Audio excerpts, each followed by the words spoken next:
I've been having a hard time figuring out how to do these videos. They're not going to be the big, long 30 to 40 minute videos.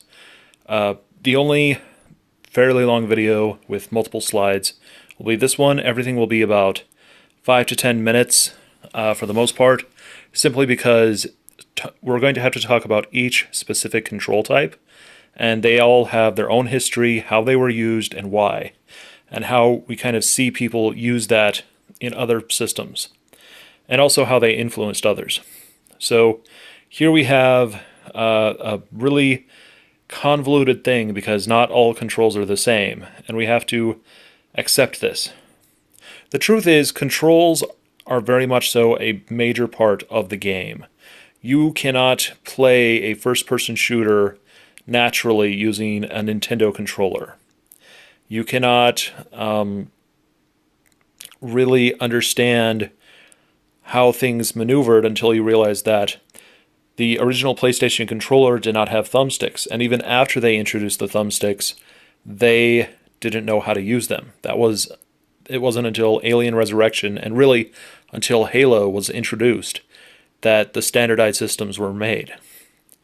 So, and by the way, this is actually just my entertainment area for my classical gaming stuff in my office. It's a bit, well, it's a pile of controllers and games and stuff, but you can see where I'm going. There's a Nintendo controller, there's a Super Nintendo.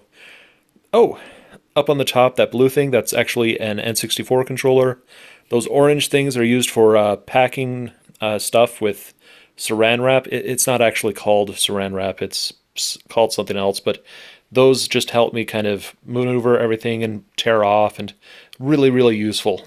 But you have a Dreamcast and just basically the controllers for all the consoles I have up in that entertainment center, and a bunch of games as well.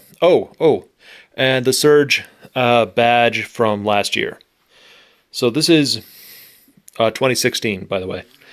So this is a pretty good motley crew, and you'll notice that some of them look very similar to each other, and then others have these different designs, and you don't really understand where they came from, and that's sort of the point of these videos for this coming week.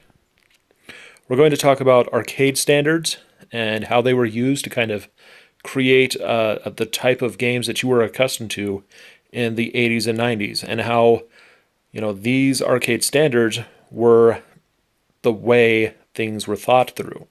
This is actually a JAMA cabinet. There's only one extra button, and I don't know if I always thought it was 3 buttons, but they've got 4 here, and it's still fairly standard. And the select game thing, that's added on as well. You'll notice that this is very similar looking to the original Sega Genesis controller, which had 3 buttons and a thumb pad thing, and that's to be expected because Sega was very much so a arcade company, not so much a console company. So when they started, they really started with the concept of taking arcade games and making them console games. But the arcade standards weren't always followed, and there were several games that were just be out of nowhere and do all these weird things, and they all have their own history and their own type, and we're going to follow that a bit. The last video is going to be doing that a bit. Then we have new controls. That's a Nintendo Wii U. There's a Wii right there, a Wiimote, and then there's a 360 and a PS3 controller. Oh, and I think that's my DVD remote. And each one is, you can see the PS3 and the 360, they have their differences, but they're also very, very similar. Whereas the Wii to the Wii U is very, very different. And so these new controls create this new control idea and how to use them. And we'll go into that into more details. Look forward to Splatoon controls, and also theoretical controls that I really wanted to see but never did. Finally, we're going to talk about dual stick controls and Ian.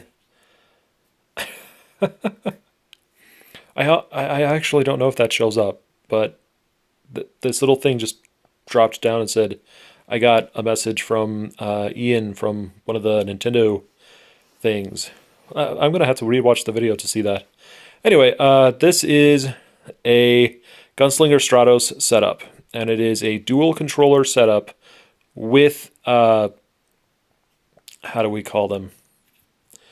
With light gun hookups as well. And it's a really, really cool setup, but if you were to look at it right now, you'd be like, where did they come up with this idea? But the truth is, it has this long and amazing history of just these absolutely fantastic games. And we're going to follow that as best we can from the beginning with tank controls all the way to today with these dual stick Gunslinger Stratos games.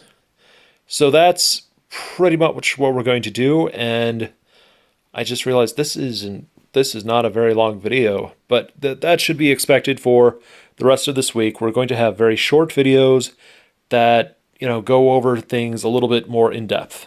Okay. Catch you. Oh, I hate it when I do that. Catch you all later. Bye now.